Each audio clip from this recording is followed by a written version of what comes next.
Hello ನಮಸ್ಕಾರ. ದೇಶದಲ್ಲಿ ಈಗ ಸ್ವಲ್ಪ ಪ್ರತಿಭಟನೆಯ ವ್ಯಕ್ತಿಗಳು, ಪ್ರತಿಭಟನೆಯ ಕ್ಷೇತ್ರಗಳು ಬದಲಾಗಿದ್ದಾವೆ. ಈಗ ಇಲ್ಲಿವರೆಗೂ SC STಗಳು, ಅಲ್ಪಸಂಖ್ಯಾತರು, OBCಗಳು ಬೀದಿಗಿಳ್ತಾ ಇದ್ರು ಮೋದಿ ಸರ್ಕಾರದ ವಿರುದ್ಧ. ಈಗ ಮೋದಿ ಸರ್ಕಾರವನ್ನು, ಮೋದಿಯನ್ನು ದೇವರು ಅಂತ ಪೂಜಿಸುವ, ಬೆಂಬಲಿಸುವ ಮೇಲ್ವರ್ಗದವರು, ಆಲ್ಮೋಸ್ಟ್ ಮೇಲ್ವರ್ಗದವರು, ಎಲ್ಲ ಮೇಲ್ವರ್ಗದವರು ಅಂತ ನಾನು ಹೇಳಲ್ಲ, ಆಲ್ಮೋಸ್ಟ್ ಮೇಲ್ವರ್ಗದವರು, ಮೇಲ್ಜಾತಿಗಳು, ಸಾಮಾನ್ಯ ವರ್ಗದವರು, ಜನರಲ್ ಕ್ಯಾಟಗರಿಯವರು ಇವತ್ತು ನಾವು ಪೂಜಿಸಿದ, ನಾವು ವೈಭವೀಕರಿಸಿದ ನಮ್ಮ ಮೋದಿ ಸರ್ಕಾರ ಹೀಗೆ ಮಾಡಬಹುದಾ? ಏನಿದ್ದು UGC 2026ರ ಹೊಸ ನಿಯಮ? ಈ ಥರದ ತಾರತಮ್ಯಗಳನ್ನು ಮಾಡಿ ನಮ್ಮನ್ನು ಮುಗಿಸ್ತಾರ? ತಾರತಮ್ಯದ ಹೆಸರಿನಲ್ಲಿ ಇದು ಯಾವ ರೀತಿಯ ತಾರತಮ್ಯ? ಅಸಮಾನತೆ ಇರುವಂಥ ಈ ಸಮಾಜದಲ್ಲಿ ಸಮಾನತೆಯ ಬಗ್ಗೆ ಕೆಲವರು ಮಾತಾಡ್ತಾ ಇದ್ದಾಗ ಕೇಳಿಸಿಕೊಳ್ಳುವಂತಹ ನಮ್ಮ ಕಿವಿಗಳಲ್ಲಿ ರಕ್ತ ಬರ್ತದೆ. ರಕ್ತ ಬರ್ತದೆ. ಅಸಮಾನತೆ ತುಂಬಿ ತುಳುಕ್ತಾ ಇದೆ. ಜಾತಿ ತಾರತಮ್ಯಗಳು ಇಟ್ಟಾಡ್ತಾ ಇದ್ದಾವೆ. ನೂರಾರು ವರ್ಷಗಳ ಹಿಂದಿನ ಆ ಅಸ್ಪೃಶ್ಯತೆ, ಆ ಅನ್ಯಾಯ, ಅಘೋರವಾದಂಥ ಅನಾಚಾರಗಳು ಈಗಲೂ ಕೂಡ ನಮ್ಮ ಆಸುಪಾಸಿನಲ್ಲಿ ನಡೀತಾನೆ ಇದ್ದಾವೆ. ಯಾವುದೋ ಲ್ಯಾಂಡ್ ಲಾರ್ಡ್ ಅಂತ ಒಂದು ಸಿನಿಮಾ ಬಂತಪ್ಪ, ಅದರಲ್ಲಿ ಇದೇ ಕಥೆಯನ್ನು ಹೇಳಿದ್ರು.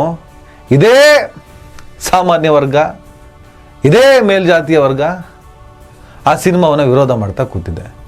ಎಲ್ಲರೂ ಅಲ್ಲ ಅಂತ ಹೇಳ್ತಾನೆ ಈ ಮಾತನ್ನು ಹೇಳ್ತೀನಿ. ಮೋದಿ ಸರ್ಕಾರ ಇಲ್ಲವ್ರಿಗೆ ಏನು ಮಾಡ್ಕೊಂಡು ಬಂತು, ಕೇಂದ್ರ BJP ಸರ್ಕಾರ ಇಲ್ಲವ್ರಿಗೆ ಏನು ಮಾಡ್ಕೊಂಡು ಬಂತು, ಅದು ಆ ಕೆಟಗರಿಗಳಿಗೆ ತುಂಬ ಅನುಕೂಲವನ್ನು ಮಾಡಿಕೊಡ್ತಾ ಇತ್ತು. ಆದರೆ ಯಾವಾಗ ಸಾಮಾಜಿಕ ನ್ಯಾಯ ಅನ್ನುವಂಥ ವಿಚಾರದಲ್ಲಿ ಒಂದು ಸಣ್ಣ ಸ್ಟೆಪ್ಪನ್ನು ಇಡ್ತಾ ಇದ್ದ ಹಾಗೆ ಎಲ್ಲರೂ ಎದ್ದು ಬಂದ್ರಪ್ಪ. ಯಾವ್ಯಾವ ಸ್ಟೈಲ್ನಲ್ಲಿ ಮೋದಿ ಸರ್ಕಾರವನ್ನು ಬೈತಿದ್ದಾರೆ ಗೊತ್ತಾ? BJPಯ ಫ್ಲಾಗ್ಗಳನ್ನು ಮನೆ ಮೇಲೆ, ಗಾಡಿ ಮೇಲೆ, ಮನಸ್ಸಿನ ಮೇಲೆಲ್ಲ ಕಟ್ಟಿದ್ರು. ಅದನ್ನೆಲ್ಲ ಕಿತ್ತು ಬಿಸಾಕ್ತಾ ಇದ್ದಾರೆ. ಧಮ್ಕಿಗಳನ್ನು ಹಾಕ್ತಿದ್ದಾರೆ. ಥ್ರೆಟ್, ನಾವು ಸಾಕಿರೋ ಸರಂಜಾಮು ನೀವು ನಮಗೆ ಹಿಂಗೆ ಕೈ ಕೊಟ್ಬಿಟ್ರೆ ಹೆಂಗೆ ಅಂತ ಬಹಳ ನಡೀತಾ ಇದ್ದಾವೆ. ಈಗ ನಾವು ರೋಹಿತ್ ವೆಮುಲ ಎಂಬ ವಿದ್ಯಾರ್ಥಿ ಆತ್ಮಹತ್ಯೆ ಮಾಡಿಕೊಂಡ ನಂತರ 2012ರ UGC ನಿಯಮ ಇದ್ರೂ ಕೂಡ ಅದು ಈ ಪ್ರಕರಣವೂ ಸೇರಿದ ಹಾಗೆ, ಯಾವುದು ರೋಹಿತ್ ವೆಮುಲ ಪ್ರಕರಣವೂ ಸೇರಿದ ಹಾಗೆ ಅನೇಕ ಪ್ರಕರಣಗಳಿಗೆ ಸರಿಯಾದ ಪ್ರಮಾಣದಲ್ಲಿ ಇಂಪ್ಲಿಮೆಂಟ್ ಆಗದೇ ಇದ್ದಾಗ ಸುಪ್ರೀಂ ಕೋರ್ಟ್ ಇಂಟರ್ಫಿಯರ್ ಆಗಿ ಕೇಂದ್ರ ಸರ್ಕಾರಕ್ಕೆ ಕೊಟ್ಟಂತಹ ನಿರ್ದೇಶನದ ಮೇರೆಗೆ 2026ರ UGC ನಿಯಮ ಬಂದಿದೆ. ಈ ನಿಯಮ ಏನು ಹೇಳುತ್ತೆ? ಹಳೆ ನಿಯಮ ಏನಿತ್ತು, UGC ಅಂದರೆ ಏನು, ಯಾಕೆ ಈ ಉನ್ನತ ಶಿಕ್ಷಣ ಕ್ಷೇತ್ರಗಳಲ್ಲಿ ಜಾತಿ ತಾರತಮ್ಯಗಳು ಆಗ್ತವೆ, ಹಾಗೆಯೇ ಈಗ ಸಾಮಾನ್ಯ ವರ್ಗ ಅಂದರೆ ಜನರಲ್ ಕ್ಯಾಟಗರಿಯವರು, ಮೇಲ್ಜಾತಿಯವರು UGC 2026 ನಿಯಮಕ್ಕೆ ಯಾಕೆ ವಿರೋಧವನ್ನು ವ್ಯಕ್ತಪಡಿಸ್ತಿದ್ದಾರೆ, ಯಾಕೆ ಪ್ರತಿಭಟನೆ ನಡೆಸ್ತಿದ್ದಾರೆ, ಅದರ ವಿವರಗಳನ್ನು ತಿಳ್ಕೊಂಡು ಬರೋಣ. ಸ್ನೇಹಿತರೆ, ನಿಮಗೆ ಈ ಆಂಧ್ರ ಮೂಲದ ರೋಹಿತ್ ಚಕ್ರವರ್ತಿ ವೆಮುಲ ಪ್ರಕರಣ ನೆನಪಿರ್ಬೋದು. ಹೈದರಾಬಾದ್ ಸೆಂಟ್ರಲ್ ಯೂನಿವರ್ಸಿಟಿಯಲ್ಲಿ PhD ವಿದ್ಯಾರ್ಥಿಯಾಗಿದ್ದ ರೋಹಿತ್ ವೆಮುಲ 2015ರ ಆಗಸ್ಟ್ನಲ್ಲಿ ಅಂಬೇಡ್ಕರ್ ಸ್ಟೂಡೆಂಟ್ಸ್ ಅಸೋಸಿಯೇಷನ್ ಅಂದರೆ ASA ಸದಸ್ಯರಾಗಿದ್ದ ರೋಹಿತ್ ಮತ್ತು 4 ಇತರ ದಲಿತ ವಿದ್ಯಾರ್ಥಿಗಳ ಮೇಲೆ ABVP ಸದಸ್ಯ ಸುಶೀಲ್ ಕುಮಾರ್ ಮೇಲೆ ದಾಳಿ ನಡೆಸಿದ್ದಾರೆ ಎಂಬ ಸುಳ್ಳು ಆರೋಪವನ್ನು ಹೊರಿಸಲಾಯಿತು. ಈ ಘಟನೆಯ ಕುರಿತು BJP ಸಂಸದ ಬಂಡಾರು ದತ್ತಾತ್ರೇಯ ಕೇಂದ್ರ ಸಚಿವೆ ಸ್ಮೃತಿ ಇರಾನಿಗೆ ಪತ್ರ ಬರೆದು ಅಂಬೇಡ್ಕರ್ ಸ್ಟೂಡೆಂಟ್ಸ್ ಯೂನಿಯನ್ಸ್ ಅನ್ನು ಕ್ಯಾಸ್ಟಿಸ್ಟ್, ಎಕ್ಸ್ಟ್ರೀಮಿಸ್ಟ್ ಮತ್ತು ಆ್ಯಂಟಿ ನ್ಯಾಷನಲ್ ಅಂದರೆ ಜಾತಿವಾದಿ, ಉಗ್ರಗಾಮಿ, ರಾಷ್ಟ್ರ ವಿರೋಧಿ ಎಂದು ಆರೋಪವನ್ನು ಮಾಡ್ತಾರೆ. ಇದರ ಪರಿಣಾಮ 2015ರ ಡಿಸೆಂಬರ್ 16ನೇ ತಾರೀಕು ಯೂನಿವರ್ಸಿಟಿ ಎಕ್ಸಿಕ್ಯೂಟಿವ್ ಕೌನ್ಸಿಲ್ ರೋಹಿತ್ ವೆಮುಲ ಸೇರಿದ ಹಾಗೆ 5 ಜನ ದಲಿತ ವಿದ್ಯಾರ್ಥಿಗಳನ್ನು ಹಾಸ್ಟೆಲ್ನಿಂದ ಹೊರಹಾಕಿ ಕ್ಯಾಂಪಸ್ನ ಸಾರ್ವಜನಿಕ ಸ್ಥಳಗಳಿಗೆ ಪ್ರವೇಶವನ್ನು ನಿಷೇಧ ಮಾಡುತ್ತೆ.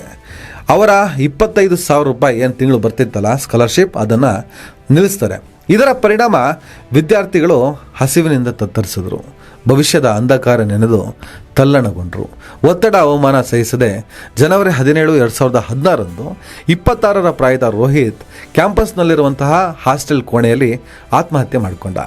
ಆತ್ಮಹತ್ಯೆ ಪತ್ರದಲ್ಲಿ ನನ್ನ ಜನನವೇ ನನ್ನ ಮಾರಕ ಅಪಘಾತ, ಕನ್ನಡದಲ್ಲಿ ಹೀಗೆ ಹೇಳಬೇಕಾಗತ್ತೆ, my birth is my fatal accident ಅಂತ ಬರೆದಿದ್ರು.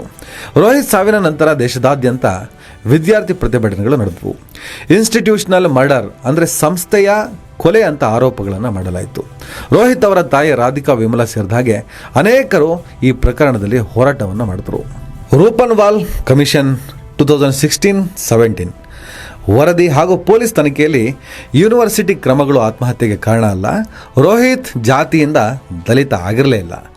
ಆತನ ಜಾತಿನೇ ಬೇರೆ. ಅದು ಬಹಿರಂಗವಾಗುವ ಭಯದಿಂದ ಹಾಗೂ ವೈಯಕ್ತಿಕ ಸಮಸ್ಯೆಗಳಿಂದ ಡಿಪ್ರೆಷನ್ನಿಂದ ಆತ್ಮಹತ್ಯೆ ಮಾಡಿಕೊಂಡಿದ್ದಾನೆ ಅಂತ ಎಲ್ಲ ಆರೋಪಿಗಳಿಗೆ ಕ್ಲೀನ್ ಚಿಟ್ ನೀಡಲಾಯಿತು. ಆದರೆ ಅನೇಕರು ಈ ತನಿಖಾ ವರದಿಯನ್ನು ರಾಜಕೀಯ ಪ್ರೇರಿತ ಅಂತ ಟೀಕೆ ಮಾಡಿದ್ರು.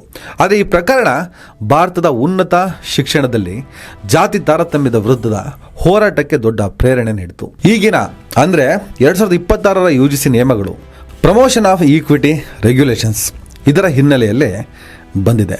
ಸುಪ್ರೀಂ ಕೋರ್ಟ್ ನಿರ್ದೇಶನದಂತೆ ಜಾತಿ ತಾರತಮ್ಯದ ವಿರುದ್ಧ ಕಟ್ಟುನಿಟ್ಟಾದ ನಿಯಮವನ್ನು ಜಾರಿಗೆ ತರಲಾಗಿದೆ. 2012ರಲ್ಲಿ UGC ಅಂದರೆ university grants commission promotion of equity in higher educational institutions regulations 2012 ಎಂಬ ನಿಯಮಗಳನ್ನು ಜಾರಿಗೆ ತಂತು. ಇದು ಉನ್ನತ ಶಿಕ್ಷಣ ಸಂಸ್ಥೆಗಳಲ್ಲಿ ಅಂದರೆ ವಿಶ್ವವಿದ್ಯಾಲಯಗಳು, ಕಾಲೇಜುಗಳು ಇಲ್ಲೆಲ್ಲ ಜಾತಿ ಆಧಾರಿತ ತಾರತಮ್ಯವನ್ನು ತಡೆಗಟ್ಟುವ ಮತ್ತು ಸಮಾನತೆಯನ್ನು ಉತ್ತೇಜಿಸುವ ಮೊದಲ ಔಪಚಾರಿಕ ಪ್ರಯತ್ನ ಆಗಿತ್ತು. ಇದು ರೋಹಿತ್ ವೆಮುಲಾ ಪ್ರಕರಣಕ್ಕಿಂತ ಮುಂಚೆ ಬಂದಂತಹ ನಿಯಮ. 2012ರ ನಿಯಮದಲ್ಲಿ ಯಾವುದೇ ಉನ್ನತ ಶಿಕ್ಷಣ ಸಂಸ್ಥೆಯು ಶೆಡ್ಯೂಲ್ಡ್ ಕ್ಯಾಸ್ಟ್ಸ್ ಅಂದರೆ SC, ಶೆಡ್ಯೂಲ್ಡ್ ಟ್ರೈಬ್ಸ್ ST ವರ್ಗದ ವಿದ್ಯಾರ್ಥಿಗಳ ವಿರುದ್ಧ ತಾರತಮ್ಯ ಮಾಡಬಾರ್ದು ಅಥವಾ ಅಂತಹ ತಾರತಮ್ಯವನ್ನು ಸಹಿಸಿಕೊಳ್ಳಬಾರದು. ಇದು ಸ್ಪಷ್ಟವಾಗಿ SC ST ವಿದ್ಯಾರ್ಥಿಗಳಿಗೆ ಮಾತ್ರ ಅನ್ವಯ ಆಗಿತ್ತು. ಇಲ್ಲಿ OBCಗಳನ್ನು ಸ್ಪಷ್ಟವಾಗಿ ಉಲ್ಲೇಖ ಮಾಡಿರಲೇ ಇಲ್ಲ. ಪ್ರತಿ ಸಂಸ್ಥೆಯು ತಾರತಮ್ಯವನ್ನು ತಡೆಗಟ್ಟಲು ಸೂಕ್ತ ಕ್ರಮಗಳನ್ನು ತೆಗೆದುಕೊಳ್ಬೇಕು. SC ST ವಿದ್ಯಾರ್ಥಿಗಳ ಹಿತರಕ್ಷಣೆ ಮಾಡೋದು, ತಾರತಮ್ಯ ಅಥವಾ ಕಿರುಕುಳವನ್ನು ನಿಷೇಧಿಸುವುದು, ಜಾತಿ, ಧರ್ಮ, ಭಾಷೆ, ಲಿಂಗ, ಅಂಗವಿಕಲತೆ ಇತ್ಯಾದಿಗಳ ಆಧಾರದಲ್ಲಿ ವಿದ್ಯಾರ್ಥಿಗಳನ್ನು ಶಿಕ್ಷಣದಿಂದ ವಂಚಿತಗೊಳಿಸೋದು, ಅವರ ಘನತೆಗೆ ಧಕ್ಕೆ ತರೋದು ಇತ್ಯಾದಿ ಸೇರಿದ್ವು. ಹಾಗೆ ಸಂಸ್ಥೆಗಳು ಸಮಾನತೆಯನ್ನು ಉತ್ತೇಜಿಸೋದು, ಜನಜಾಗೃತಿ ಮೂಡಿಸೋದು 2012ರ UGC ನಿಯಮದ ಪ್ರಮುಖ ಅಂಶವಾಗಿದ್ದವು. 2012ರ UGC ನಿಯಮಗಳು ಸಲಹೆ ರೂಪದಲ್ಲಿದ್ದವು, ಅಡ್ವೈಸರಿ ಆಫ್ ನೇಚರ್ ಅಂತೇಳಿ. ಕಟ್ಟುನಿಟ್ಟಾದ ಜಾರಿ ವ್ಯವಸ್ಥೆ ಮತ್ತು ಶಿಕ್ಷೆಯ ಮಾರ್ಗಸೂಚಿಗಳೇ ಇರಲಿಲ್ಲ. ರೋಹಿತ್ ವೆಮುಲಾ ಸೇರಿದಾಗೆ ಅನೇಕ ಪ್ರಕರಣಗಳು 2012ರ ಸಡಿಲವಾದಂತಹ UGC ನಿಯಮಗಳ ಕಾರಣಕ್ಕೆ ಹಳ್ಳ ಹಿಡಿದೋದ್ವು. ಕಡೆಗೆ ಆರೋಪದ ಕಲ್ಲನ್ನು ರೋಹಿತ್ ವೆಮುಲಾ ಮೇಲೆ ಎಸೆಯಲಾಯಿತು. ಹೀಗಾಗಿ ದೊಡ್ಡ ಪ್ರಮಾಣದಲ್ಲಿ ಪ್ರತಿಭಟನೆಗಳಾದವು. ಈ ಪ್ರಕರಣದ ಆಧಾರದಲ್ಲೇ ಸುಪ್ರೀಂ ಕೋರ್ಟ್ ಕೇಂದ್ರ ಸರ್ಕಾರಕ್ಕೆ ಡೈರೆಕ್ಷನ್ ಕೊಡ್ತು. ನೀವು ಈ ಹೊಸ UGC ನಿಯಮಗಳನ್ನು ರೆಡಿ ಮಾಡಿ, ಮಾರ್ಗಸೂಚಿಗಳನ್ನು ಬದಲಾಯಿಸಿ, ಕಟ್ಟುನಿಟ್ಟಾದ ಕ್ರಮ ತಗೊಳ್ಳಿ. ಒಂದು ನಿಯಮ ಇದ್ರೂ ಕೂಡ ಆ ತಾರತಮ್ಯದ ಶೋಷಣೆಯನ್ನು ಅಲ್ಲಿ ವಿದ್ಯಾರ್ಥಿಗಳು ಅನುಭವಿಸ್ತಾ ಇದ್ದಾರೆ. ಬರೀ SC ST ಅಲ್ಲ, OBC ಅವರು ಕೂಡ ಆ ಸಂಕಟವನ್ನು ಅನುಭವಿಸ್ತಿದ್ದಾರೆ. ಆ ಪ್ರಮಾಣದಲ್ಲಿ ಸಾಮಾನ್ಯ ವರ್ಗ, ಮೇಲ್ಜಾತಿಗಳು ಹಾವಳಿ ಇಡ್ತಾ ಇದ್ದಾವೆ. ಅನೇಕ ಅರ್ಜಿಗಳು ಹೋದವು. ಆ ಆಧಾರದಲ್ಲಿ ಏನಾದರೂ ಕಾನೂನು ತನ್ನಿಯಲ್ಲ ಅಂಥೇಳಿ ಸುಪ್ರೀಂ ಕೋರ್ಟ್ ಕೇಂದ್ರ ಸರ್ಕಾರಕ್ಕೆ ಡೈರೆಕ್ಷನ್ ಕೊಡ್ತು. ಈಗ 2026ರಲ್ಲಿ ಮೋದಿ ಸರ್ಕಾರ ಅರ್ಥಾತ್ ಕೇಂದ್ರ BJP ಸರ್ಕಾರ ಕಟ್ಟುನಿಟ್ಟಾದ ಕ್ರಮಗಳ ಮಾರ್ಗಸೂಚಿಗಳ ಸಮೇತ 2026 UGC ನಿಯಮವನ್ನು ಜಾರಿಗೆ ತಂದಿದೆ. ಆ ನಿಯಮಗಳನ್ನು ಓದ್ತಾ ಇದ್ದ ಹಾಗೆ ಗಲಾಟೆಗಳು ಶುರುವಾಗಿದ್ದಾವೆ. ಆ ನಿಯಮಗಳೇನು? ಆ ನಿಯಮಗಳಿಗೆ ಸಾಮಾನ್ಯ ವರ್ಗದ, ಮೇಲ್ವರ್ಗದ ವಿರೋಧ ಯಾಕೆ ತಿಳ್ಕೊಂಡು ಬರೋಣ. 2012ರಲ್ಲಿ ಮುಖ್ಯವಾಗಿ SC ST ವಿದ್ಯಾರ್ಥಿಗಳಿಗೆ ಕೇಂದ್ರೀಕರಿಸಿ ನಿಯಮಗಳನ್ನು ರೂಪಿಸಲಾಗಿತ್ತು. ಆದರೆ 2026ರ ನಿಯಮದಲ್ಲಿ OBCಗಳು, EWS, ಲಿಂಗ ನ್ಯೂನತೆಗಳು, ಜೆಂಡರ್ ಮೈನಾರಿಟೀಸ್, ಅಂಗವಿಕಲರು, ಸಿಬ್ಬಂದಿ ಮತ್ತು ಶಿಕ್ಷಕರು ಸಹ ಸೇರ್ಕೊಂಡಿದ್ದಾರೆ. ಜಾತಿ ತಾರತಮ್ಯದ ವ್ಯಾಖ್ಯಾನ ವಿಸ್ತಾರಗೊಂಡಿದೆ. ಪ್ರತಿ HEIಯಲ್ಲಿ ಈಕ್ವಿಟಿ ಕಮಿಟಿ ಅಥವಾ ಈಕ್ವಲ್ ಆಪರ್ಚುನಿಟಿ ಸೆಂಟರ್ EOC ರಚಿಸಬೇಕು. ತಾರತಮ್ಯದ ದೂರುಗಳನ್ನು ನಿರ್ವಹಿಸಲು 24x7 equity helpline, equity officer ನೇಮಕಾತಿ ಮಾಡಬೇಕು. ಧರ್ಮ, ಜಾತಿ, ಲಿಂಗ, ಅಂಗವಿಕಲತೆ, ಜನ್ಮಸ್ಥಳ ಆಧಾರಿತ ತಾರತಮ್ಯವನ್ನು ಸ್ಪಷ್ಟವಾಗಿ ನಿಷೇಧಿಸಲಾಗಿದೆ. ಇದು ಶೈಕ್ಷಣಿಕ, ಸಾಮಾಜಿಕ ಸಹಭಾಗಿತ್ವದ ಅನುಭವಗಳನ್ನು experience of equity ಒಳಗೊಳ್ಳುತ್ತೆ. Grievance redressal ಅಂದರೆ ದೂರುಗಳಿಗೆ ಸ್ಪಷ್ಟ ವಿಧಾನ, ಸಮಯಬದ್ಧ ಪರಿಹಾರ, ಸಂಸ್ಥೆಯ ಮುಖ್ಯಸ್ಥರಿಗೆ ನೇರ ಜವಾಬ್ದಾರಿ, ಹೆಚ್ಚಿನ ಮೇಲ್ವಿಚಾರಣೆ ಕೂಡ ಇದೆ. ಹಾಗೆ ಸಂಸ್ಥೆಗಳು ಜಾಗೃತಿ ಕಾರ್ಯಕ್ರಮಗಳನ್ನು, ಸಮಾನತೆ ಉತ್ತೇಜನಕ್ಕೆ ಕ್ರಮಗಳನ್ನು ತಗೋಬೇಕು. ಸರ್ಕಾರಿ ಡೇಟಾ ಪ್ರಕಾರ ಜಾತಿ ತಾರತಮ್ಯದ ದೂರುಗಳು ಹೆಚ್ಚಾಗಿದೆ ಎಂಬುದನ್ನು ಗಮನಿಸಿಯೇ ಇದನ್ನು ತರಲಾಗಿದೆ. ನಾನು ಇದರ ಬಗ್ಗೆ ಆಗಲೇ ಹೇಳಿದೆ. ಮೊಟ್ಟ ಮೊದಲಿಗೆ ನಾವು UGC ಅಂದ್ರೆ ಏನಂತ ತಿಳ್ಕೊಳ್ಳೋಣ, ಆಮೇಲೆ ಪ್ರತಿಭಟನೆಗೆ ಕೈ ಹಾಕೋಣ. UGC ಅಂದರೆ ಯೂನಿವರ್ಸಿಟಿ ಗ್ರಾಂಟ್ಸ್ ಕಮಿಷನ್. ಇದು ಭಾರತ ಸರ್ಕಾರದ ಶಿಕ್ಷಣ ಸಚಿವಾಲಯದ ಅಡಿಯಲ್ಲಿರುವ ಕಾನೂನುಬದ್ಧ ಸಂಸ್ಥೆ. 1956ರ UGC ಕಾಯ್ದೆಯಂತೆ ಸ್ಥಾಪಿತವಾದ ಇದು ಉನ್ನತ ಶಿಕ್ಷಣದ ಮಾನದಂಡಗಳನ್ನು ನಿಗದಿಪಡಿಸೋದು, ಸಮನ್ವಯಗೊಳಿಸೋದು, ನಿರ್ವಹಿಸೋದು ಮತ್ತು ಅನುದಾನಗಳನ್ನು ನೀಡೋದು ಇತ್ಯಾದಿ ಕಾರ್ಯಕ್ರಮಗಳನ್ನು ಮಾಡುತ್ತೆ.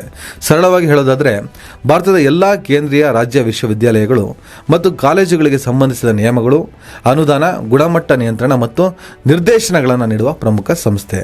ಯುಜಿಸಿ ಹೊಸ ನಿಯಮ 2026 ಪ್ರಮೋಷನ್ ಆಫ್ ಈಕ್ವಿಟಿ ರೆಗ್ಯುಲೇಷನ್ಸ್ ವಿರುದ್ಧ ಮೇಲ್ಜಾತಿಯವರು, ಜನರಲ್ ಕ್ಯಾಟಗರಿಯವರು ಪ್ರತಿಭಟಿಸಲು ಕಾರಣ ಏನಂದ್ರೆ ಈ ಜಾತಿ ತಾರತಮ್ಯದ ವ್ಯಾಖ್ಯಾನ ಏಕಪಕ್ಷೀಯ. ನಿಯಮದ ರೆಗ್ಯುಲೇಷನ್ಸ್ 3C ಜಾತಿ ಆಧಾರಿತ ತಾರತಮ್ಯವನ್ನು ಕೇವಲ SC ST OBC ವರ್ಗದವರ ವಿರುದ್ಧ ಆಗುವ ತಾರತಮ್ಯ ಎಂದು ಸೀಮಿತಗೊಳಿಸಲಾಗಿದೆ. ಸಾಮಾನ್ಯ ವರ್ಗದವರು ಜಾತಿ ಆಧಾರಿತ ತಾರತಮ್ಯ ಅನುಭವಿಸಿದರು ಅದನ್ನು ಈ ನಿಯಮದಡಿ ಜಾತಿ ತಾರತಮ್ಯ ಎಂದು ಪರಿಗಣಿಸದೆ ಸಾಮಾನ್ಯ ದೂರು ಎಂದು ಮಾತ್ರ ಪರಿಗಣಿಸಬಹುದು ಎಂಬ ಆತಂಕ ಇದೆ. ಇದರಿಂದ ಸಾಮಾನ್ಯ ವರ್ಗದವರಿಗೆ ಸಮಾನ ರಕ್ಷಣೆ ಇಲ್ಲ ಎಂಬ ವಾದ. ಅಸಮಾನತೆಯನ್ನು ಜೀವಂತವಾಗಿಟ್ಟಂಥವರೆಲ್ಲ ಸಮಾನತೆಗೆ ಇಷ್ಟೆಲ್ಲ ಕಾರಣಗಳನ್ನು ಕೊಡ್ತಾ ಇರೋದೇ ಹಾಸ್ಯಾಸ್ಪದ.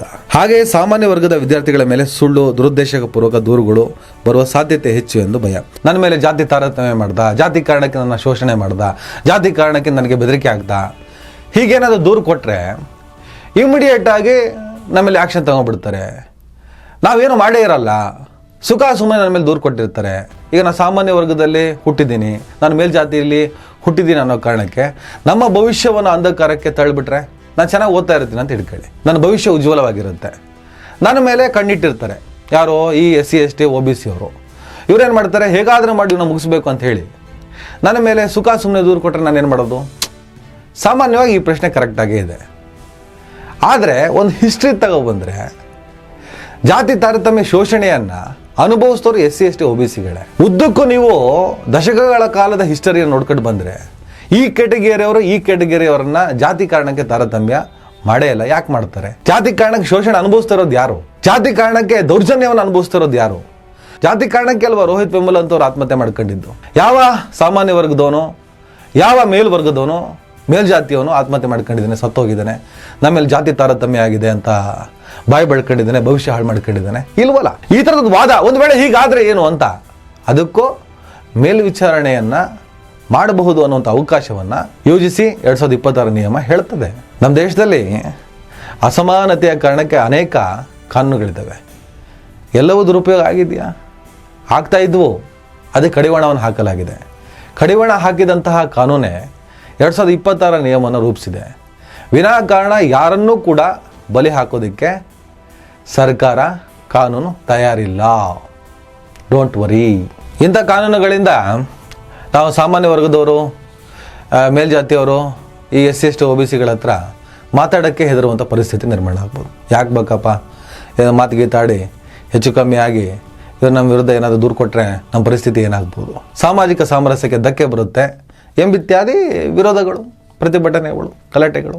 ಹಾಗೆ ಈ ಈಕ್ವಿಟಿ ಕಮಿಟಿ ಅಂತ ಮಾಡಿದ್ದಾರಲ್ಲ ಈ ನಿಯಮದಲ್ಲಿ, ಇದರಲ್ಲಿ ಈ ಸಾಮಾನ್ಯ ವರ್ಗದ ಪ್ರತಿನಿಧಿತ್ವಕ್ಕೆ ಅವಕಾಶ ಇಲ್ಲ, ಅಂದರೆ ಕಡ್ಡಾಯ ಇಲ್ಲ ಅಂತ.